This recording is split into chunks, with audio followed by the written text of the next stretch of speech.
Dita mai cutia primiți de la Milwaukee când vă dați comandă de la cănuțele super populare de pe TikTok Shop și vreau să vă arăt și vouă cum arată aceste cănuțe și cât de mișto și de calitative sunt.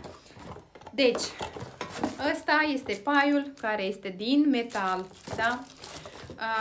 Și așa arată cănuța, cât de mare este, da? Vedeți? Atât de colorată, atât de frumoasă chestia cu curcubeul ăsta și cu inimioara. După aia am realizat eu m-am uitat, important să fie roz, că roz mi-o doream, da? Și am dat comandă anume de acest model. Nu contează, îmi place foarte mult și cel mai important este că este super, super calitative. Deci vreau să vă arăt cum vine capacul ăsta. Deci aici pe interior, dacă nu folosiți paiul, dacă îl scoateți, da? Deci nu curg lichidele, atât de bine și de mișto arată. Așa este pe interior, deci auziți și voi cum sună, da?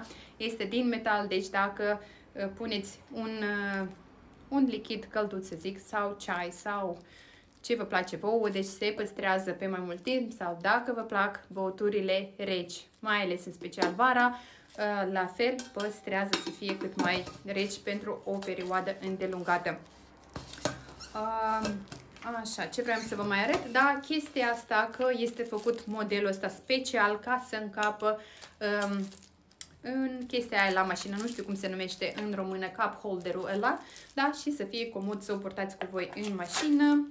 Așa vă vine paiul ăsta. Deci ador modelele, au o groază de modele, o să vă atașez linkul aici deasupra numelui meu, intrați să vă uitați, deci sunt superbe pentru Halloween, pentru Crăciun, deci au o groază de modele și sunt super, super drăguțe și la fel, cred că au, nu știu să zic, aproape 2 litri, nu știu cât au sigur, dar vedeți și voi cât de mare este.